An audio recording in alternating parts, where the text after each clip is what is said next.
सध्या दीपेश म्हात्रे यांच्या नावाने सोशल मीडियावर एक पोस्ट व्हायरल होत आहे। या पोस्टची पोलीस आयुक्तांकडे तक्रार झाली आहे। यावर काय म्हणाले दीपेश म्हात्रे? डोंबिवलीत शिवसेना शिंदे गट आणि भाजपचा वाद विकोपाला गेला आहे। मंत्री रवींद्र चव्हाण यांच्या विरोधात बॅनरबाजी करणाऱ्या दीपेश म्हात्रे यांच्या विरोधात गुन्हा दाखल झाला आहे। त्याचा तपास पोलीस करत आहेत। या दरम्यान एक पोस्ट व्हायरल झाली आहे, ज्यामध्ये असे लिहिले आहे की दीपेश मला गणपत गायकवाड व्हायचे नाही। ही पोस्ट व्हायरल झाल्यावर दीपेश म्हात्रे यांनी पोलीस आयुक्तांकडे तक्रार करून कारवाईची मागणी केली आहे। काही लोकांनी खड्ड्यांवरनं गेल्या आठवड्यामध्ये माझ्यावरती गुन्हा दाखल केलेला आहे। डोंबिवलीमध्ये एक चांगलं वातावरण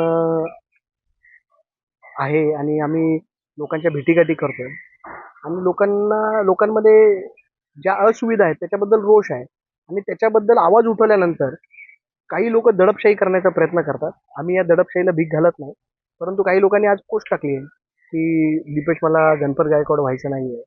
अशा पद्धतीने पोस्ट टाकून दहशतीचं वातावरण निर्माण करण्याचा प्रयत्न काही लोक करत आहेत।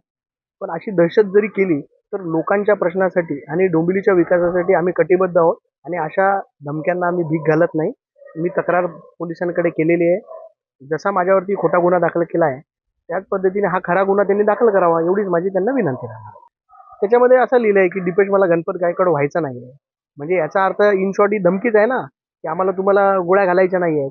अशा धमक्यांना आम्ही भीक घालत नाही।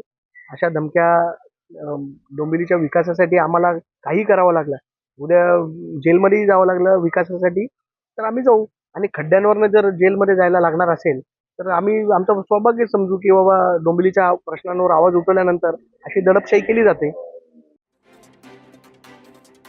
Bureau report, Maharashtra crime spot news, Dombivli.